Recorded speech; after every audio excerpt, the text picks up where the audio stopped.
Thank you very much for joining us. The Africa Development Bank and the World Bank have committed a combined $40 billion to provide electricity access to more than 300 million people across Africa by the year 2030. President of Nigeria, Bola Tinubu, is one of the African leaders that witnessed the signing of the Compact for Accelerated Access to Electricity in Africa. TVC News State House correspondent Femi Akonde reports from Tanzania.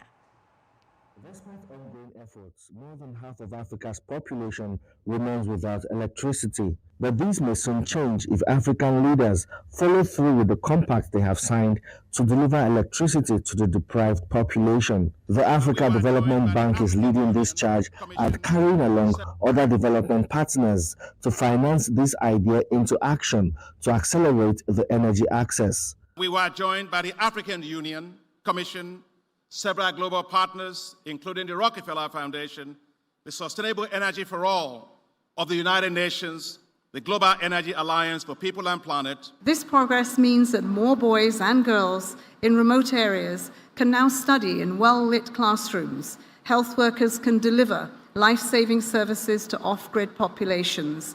For Tanzania, the host country, President Samia Hassan announced a $13 billion funding requirement to implement key energy reforms that will boost the electricity supply chain, promote clean cooking solutions, and expand access to power in rural communities. In order to overcome hurdles impeding energy access, we need to take bold actions by increasing investment and financing for infrastructure development, from power generation to the last mile connectivity. President Bola Tinubu's participation also projected Nigeria's electrification strategy and implementation plan. The Distributed Access to Renewable Energy Scale-Up project is the landmark or the model that the Africa Energy Summit are using, which Nigeria, even before the summit, had already signed, and we have started implementation of that project. Initiatives like the Mission 300 and Desert to Power, which also targets providing 10 gigawatts of solar to 250 million people by 2030, will significantly close the electricity access gap. At the Mission 300 Africa Energy Summit, memorandums of understanding have been signed, commitments made, and financing options provided. What remains is execution and strategic action, as hope rises for more than 300 million waiting to get access to electricity that will power growth. Femi Akonde, TVC News, Dar es Salaam, Tanzania. Back here in Nigeria, Director General of the National Institute for Legislative and Democratic Studies has suggested dredging of major rivers and dams as climate change action to avert the ravaging impacts of floods and erosion in Africa. National Assembly correspondent Joke Adisa reports. Experts say the last decade between 2015 and 2024 has been the hottest in history across the continent. Strengthening national parliaments for oversight in climate change is at the center stage here. African countries represented by former and serving parliamentarians, policymakers and environmentalists meet to validate a draft model climate change law for the continent. NATE's Director General says a collective action is needed among the 54 nations to fight the climate change challenge. He believes bridging infrastructure gap is necessary as he laments lack of funds to fight the menace, particularly in addressing flooding challenges. Of the total 14.85 trillion naira proposed for capital expenditure in the 2025 budget of the Federal Republic of Nigeria, only a minimum percentage of about 0.03% is committed to this project aimed at dredging major rivers and dams. Speakers across the region are in sync with the initiative as they underscore need for the political will for implementation once adopted. Climate change is with us, and therefore we must put in place tools that will help us to address it. And one of the tools is usually the legislation. We are not on track at all to meet the 1.5 degrees that we agreed upon.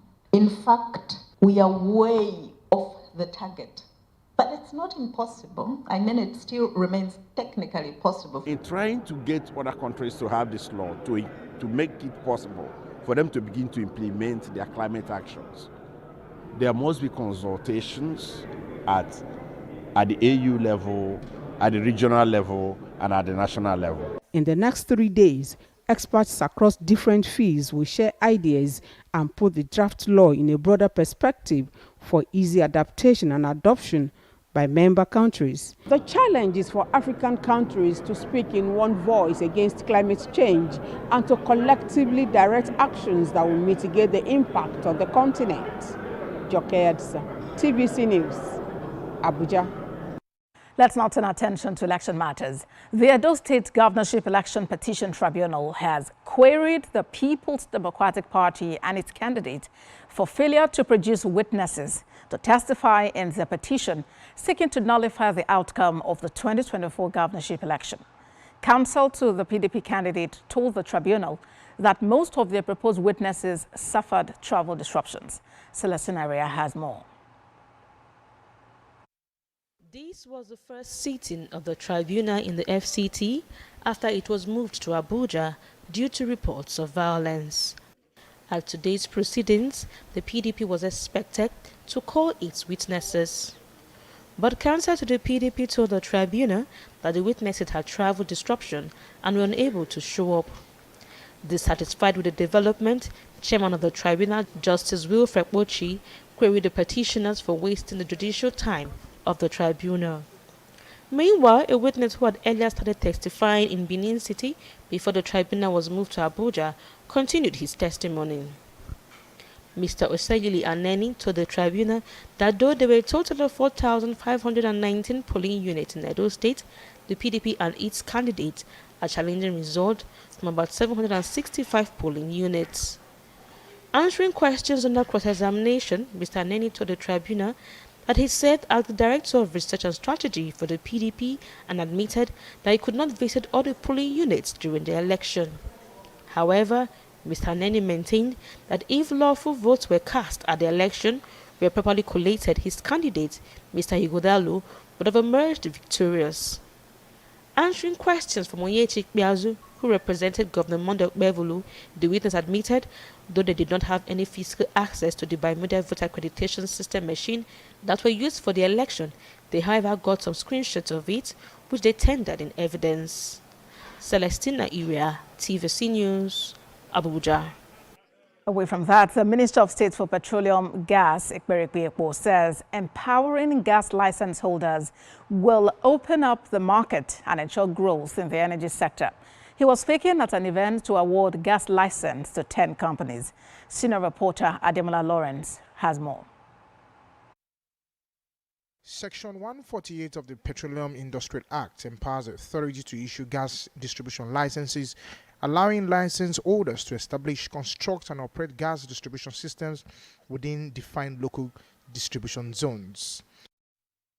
These has set a pace for the potential economic growth as a result of availability of gas in Nigeria, which is the powerhouse in Africa. We visualize that in the next 10, 15 years, 5 years, 2 years from now, you do not need cylinders for your LPG at home. The filling stations, what we're experiencing now with virtual truck pipeline, the trucks and the accidents that are happening will go away, because to each mother and daughter station, this will be piped, reticulations will move to estates, and you can turn on your light and it will be powered by gas. Representative of the group's CEO of NNPCL says the gas sector provides an opportunity for investment, and he called on private sector stakeholders to get on board for this to be achieved. Nationwide gas expansion, gas utilization is realized in the shortest possible time.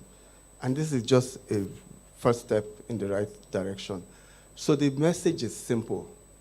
Get on board, participate. Give our assurances that the Office of the National Security Advisor will continue to support every positive move to ensure that all Nigerians have the opportunity to gas. That innovation and collaboration play in driving our process.